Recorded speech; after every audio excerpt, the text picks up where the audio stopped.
चिड़िया चुनमुन कार्टून। प्यारे दोस्तों, हमारे इस चैनल को लाइक और सब्सक्राइब जरूर करें। कालू कौवा और गोरी कौवी दोनों पति पत्नी थे। वो दोनों हमेशा झूठ बोला करते थे। हमेशा जंगल के सारे पक्षियों को झूठ बोलकर दाना खाया करते थे। कालू, तुम यहीं रुको, मैं अभी हम दोनों के लिए भोजन लेके आती हूँ, किसी न किसी पक्षी को बेवकूफ बनाकर। फिर गोरी कौवी बुलबुल के पास जाती है। बुलबुल बुलबुल, घर में कुछ नहीं है और मेरी माँ आ गई है। मुझे बहुत शर्म आ रही है कि मैं उन्हें खाने के लिए क्या दूँ। गोरी बहन, आप शर्मिंदा न हो, आपकी माँ मेरी माँ है। आप ये मीठे फल ले जाए, मैं अपने बच्चों के लिए लाई थी, लेकिन मैं अब अपने बच्चों को दाना खिला दूंगी। इस तरह गोरी कौवी बुलबुल को बेवकूफ बनाकर सारे मीठे फल लेके चली जाती है। गोरी, तुम बहुत झूठी हो। बुलबुल से झूठ बोलकर इतने सारे मीठे फल ले आई हो।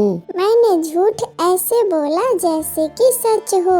मेरा नाम भी गोरी है, गोरी। फिर दूसरे दिन कौवा और कौवी उड़ते हुए जा रहे थे। गोरी, यहाँ आओ, यहाँ इस पेड़ के ऊपर देखो कितने मीठे मीठे फल है। लेकिन वह जहरीला पेड़ था। कालू, इस पेड़ के फल तो बहुत जहरीले हैं, इसे खाएंगे हम? खाएंगे नहीं, हम नाटक करेंगे। नाटक? नाटक? मैं समझी नहीं। वो देखो, चिड़िया जा रही है, तुम इस फल को खाने का नाटक करो। फिर वो दोनों जहरीले फल पे अपनी चोंच मारने लगते हैं। टूनी चिड़िया भी वहाँ पे आ जाती है। कौवा और कौवी, रुको रुको, ये फल मत खाना, ये फल बहुत जहरीला है, इससे तुम्हारी मौत भी हो सकती है। क्या करे चिड़िया, भोजन भी नहीं मिल रहा है हमें, हम बहुत भूखे हैं, तो हमने सोचा इस जहरीले फल को ही खा लेते हैं।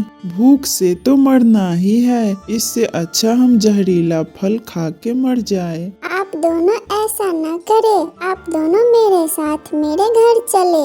नहीं, हमें मर जाने दो, अब हम जिंदा नहीं रह सकते। अरे पति जी, चिड़िया कितनी प्यार से बोल रही है, आप क्यों इसका दिल तोड़ने पे लगे हो? फिर वो दोनों चिड़िया के साथ उसके घर चले जाते हैं।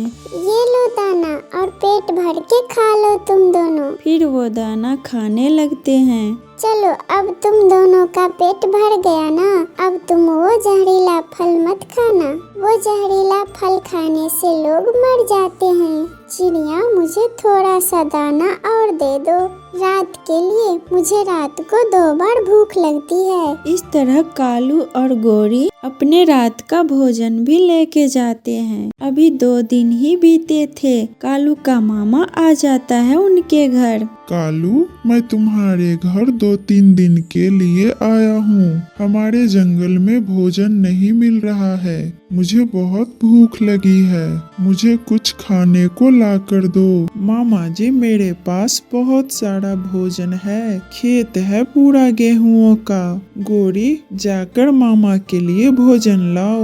कल जब मेरी माँ आई थी तो मैं ही भोजन लेने गई थी गेहूं के खेत में। अब तुम ही जाओ अपने गेहूं के खेत में। मामा जी, आप बैठिए, मैं आता हूँ दाना लेके। कालू घर से निकलता है। वह जाता है अपने मित्र कबूतर के पास। ओह यार, मामा आ गया है, घर में कुछ खाने को नहीं है, प्लीज यार कुछ खाने को दे दो। सारा दिन खुद सोए रहते हो और दूसरे पक्षियों से भोजन मांग के खाते हो, तुम्हें शर्म नहीं आती क्या? अब हम सारे पक्षी तुम्हारे मामा जी का भी पेट भरेंगे।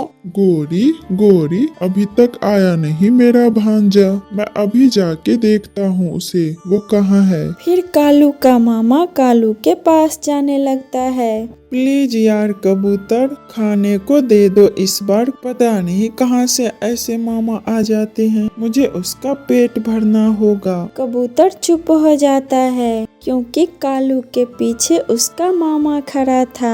कबूतर यार, मैं वादा करता हूँ इस बार दाना दे दो। एक बार ये मामा चले जाए, उसके बाद मैं मेहनत करके खाऊंगा। न जाने कहाँ से ये सर दर्द आ गया। माँ तो नहीं रही, न जाने इस निकम्मे भाई को छोड़ गई। इतना बोलते ही पीछे से कालू का मामा बोलता है, वाह भांजे वाह, बहुत इज्जत बना रहे हो मेरी। तुम्हारे जैसा भांजा भगवान किसी को ना दे। तुम्हारे घर आने से अच्छा मैं किसी गैर पक्षी के यहाँ चला जाता। ऐसा कहकर कालू का मामा वहाँ से चला जाता है। कालू भी शर्मिंदा हो जाता है, लेकिन कालू को अपने किए का पछतावा जरूर होता है।